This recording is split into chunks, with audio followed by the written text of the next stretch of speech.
Alright, welcome back ladies and gentlemen. Ben Granfelt's YouTube fuck. Hello ladies and gentlemen, welcome back to another YouTube experience with me, your loving host, Ben Granfelt from Grankulla, Finland.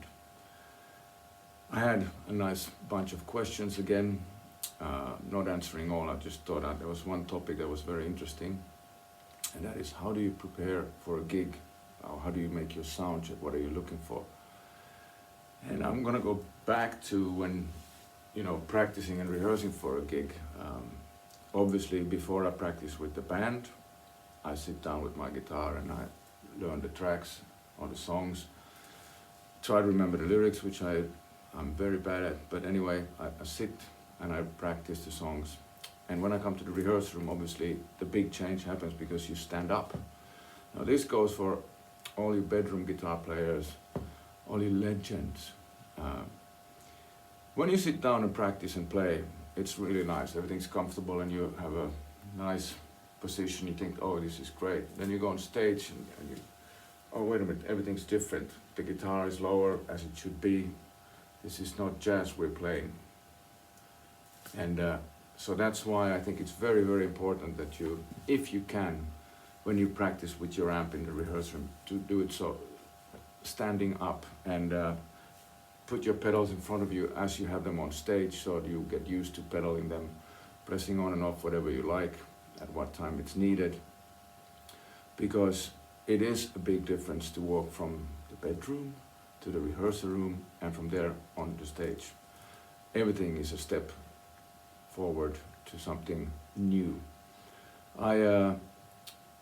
Once I get to the stage, wherever it is, let's take, for example, now on the Rocks, Helsinki, Finland, which is one of my favorite clubs here, and they have a very good stage. I usually want to have my 2 monitors, if it's possible, for vocals, because I'm half deaf, and I try. Sometimes I have the mic stand right in front of me, but most of the time I take it from the side, because I'm so sick and tired of seeing pictures of me where there's a mic stand like this and behind it's like, cuckoo, there's Ben. So I want the mic stand from the side. And then the pedals should be within reach when you have the microphone set the right way you want it. Also remember to check the angle of the monitors so they face you and not your knees. There's a huge difference in the sound. And after that, usually, since we're a trio, I put the cabinets so that they face slightly inward on the stage from the side, not directly behind me, because if the club is a little bit smaller, I'm going to blow the heads off the people in the front. I do that anyway, but I slant the cabinet slightly into the stage. That way also the sound guy have a little bit more control of what's coming from the stage. I want to hear, obviously, myself, my guitar, and my vocals. Both Masa Majanen, my bass player, and Jari Salminen, my drummer, sing backing vocals. Jari, most of the stuff, and it's nice to have a little bit of that. So sometimes when the 3-part harmonies go pitch perfect, it's like, whoa, wait, stop, what happened? But it's nice to hear the other guys' voices a little bit too, as far as monitoring goes. When you play in a trio, you don't need that much monitoring because you can position the amps and the drums so that you always hear everything. And I mean, if you think about Jimi Hendrix and Cream and all those bands when they started, there wasn't that much monitoring. There was only for vocals because, well, first of all, they were playing quite loud, but you kind of get into quite close to each other and you can hear everything really well. When I was in Wishbone Ash, I was still on my own side, which was the right side for me, left side for you. And Andy Powell would be in the middle and he would have his amps on the other side of the stage and then the bass amp. And he used to complain that the drums are very loud when you stand right in front of them, and I know that's sometimes a big problem. First of all, there's not enough, might not be that much depth between the drum riser and the monitors, so you feel a little bit cramped. Also, your amps are on the other side, on the hi-hat side of the drumstick, so Andy was playing, well, he probably always plays quite loud, but he has a clean, good tone, so it doesn't matter. But when I was playing, when I had Marco Carho in the band, and I would be standing in the middle, I realized this problem was really frustrating because I'm so used to having my cabinets on my right side, and now when the guitar would come from the left side, it threw me off because the hearing is gone a little bit on my left side anyway, because with Wishbone Ash, Ray Weston, the drummer's monitors were facing me when I stood on the right side, and he had loud monitors. So try to experiment where you put your amp so that everyone can hear it, or you can hear it well, and then other people can hear it too. And we travel with our own sound engineer, own mixing desk, own microphones. So, you know, sound checking is very easy once you've done it a few times. The monitor EQ for the voice, you know, most of the time there's good monitors at all the clubs. And if you have all the settings, well, now everything's digital, so everything's in the memory, and we just put the preset up and tweak a little bit if needed, but sound checks are so much faster with your own microphones, your own mixing desk. It would be great to travel with our own monitors, but it's not really needed. And yeah, that's about it for sound checks. Sometimes I ask Masa to turn some of the low end off because he likes low end. He's a bass player. And usually, well, all the drummers I've had in my band really know how to tune the drums, so they always sound great. I don't have a problem. We ask the sound guy, of course, if he thinks something is too loud, or does he want, or he says, could you maybe, Masa, take a little bit of the low end off because I don't have much bass in the PA at the moment. Or sometimes he asks, Ben, can you turn down? And I don't understand why.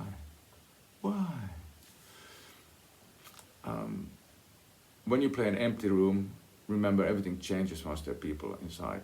So I don't really tweak my amp that much from place to place. I leave the same settings, and I know what it sounds like when the room is packed. I prefer quite, I don't like hard floors, hard walls. I prefer slightly damped and softer environments to play, because then I can use a little bit more effects. I like delay and reverb, and it doesn't sound so echoey or overwhelming from hard surfaces. It sometimes does.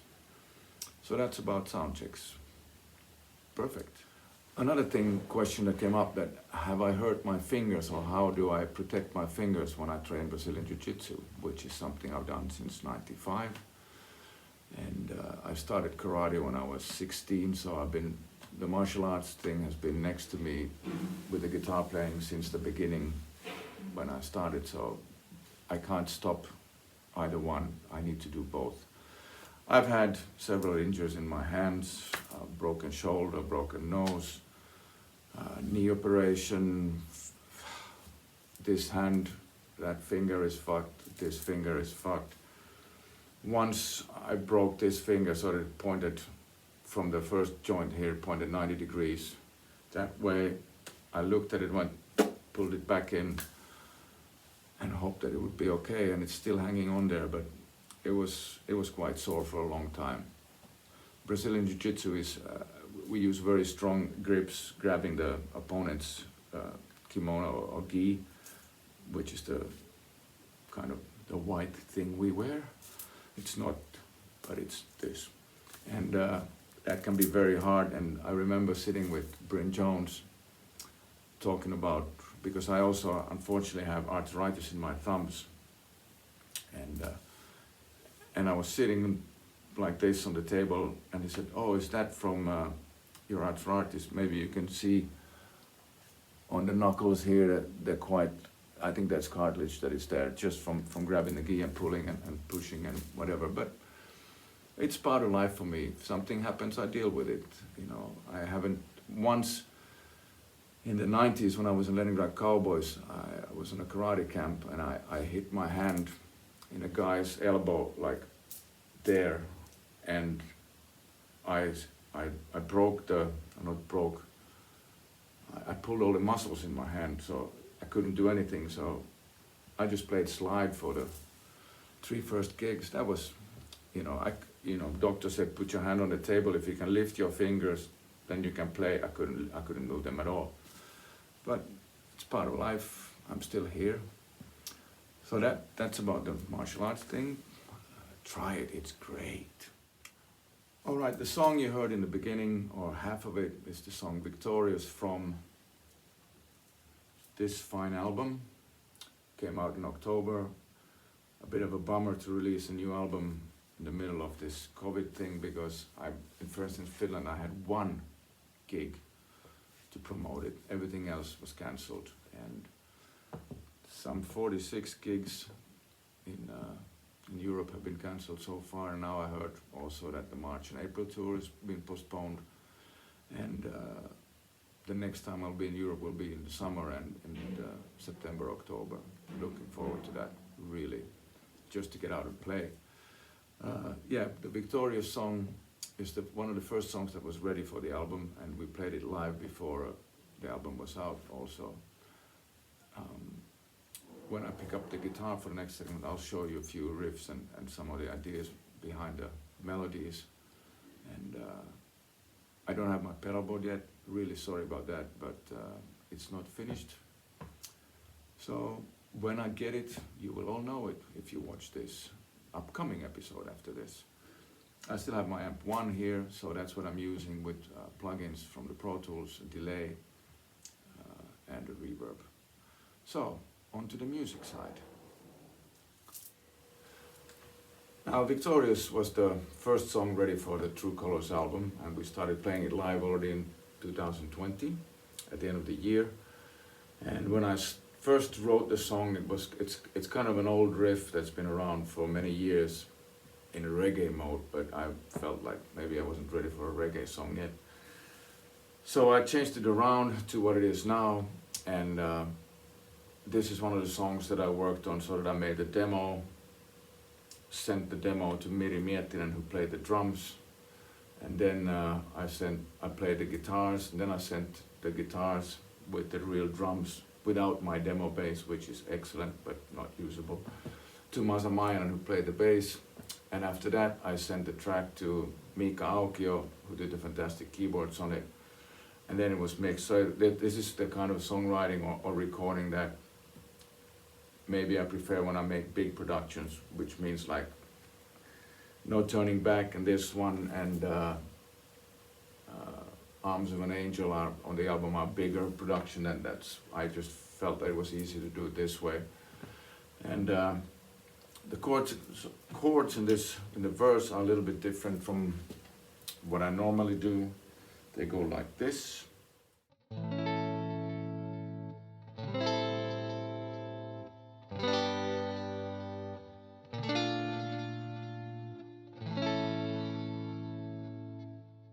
Now these chords I've fiddled around with for a long time, and the melody, which I first was kind of plucking with my fingers before I decided to use a pick on it anyway, went like this, or goes like this.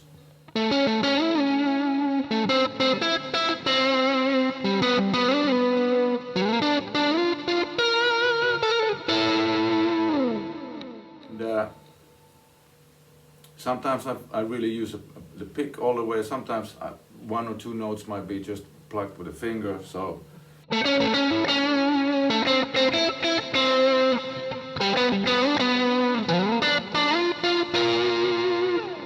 Because it gives a different sound, and I kind of like that thing to do it. It's unpredictable. I don't know when it comes in.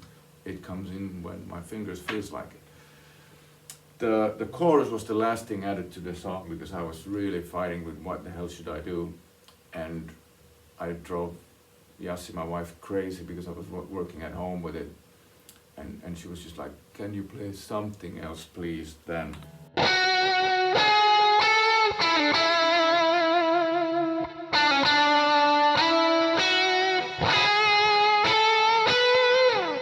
And I was changing around 2 or 3 chords all the time, and I can understand that drives anyone nuts. It drove me nuts.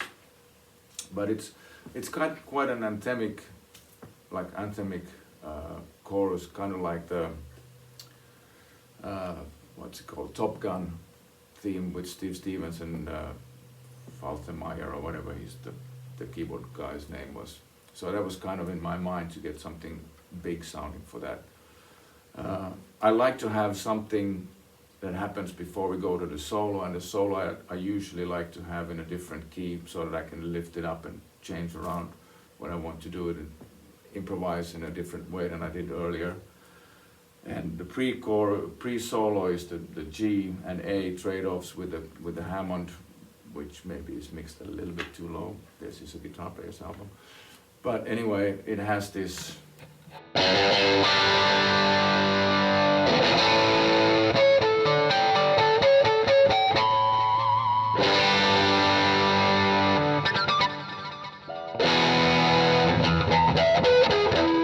which are just sound effects. And then we go into the solo part, which chord-wise are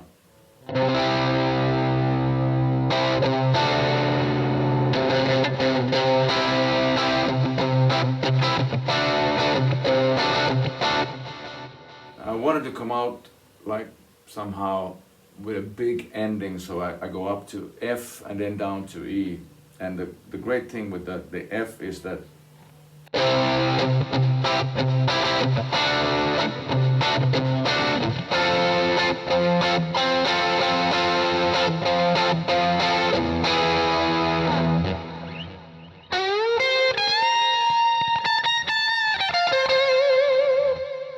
my favorite lick from that solo.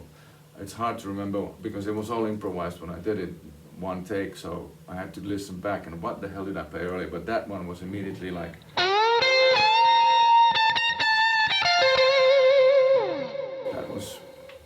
that's a typical Ben Granfelt moment in my opinion. And then at the end of the song, I'll just put the boost on it. At the end of the song I use the chord sequences.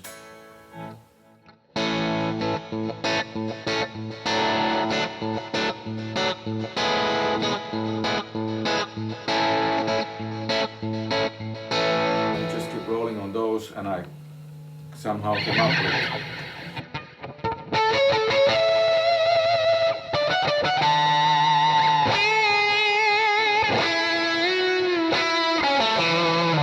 the beginning with the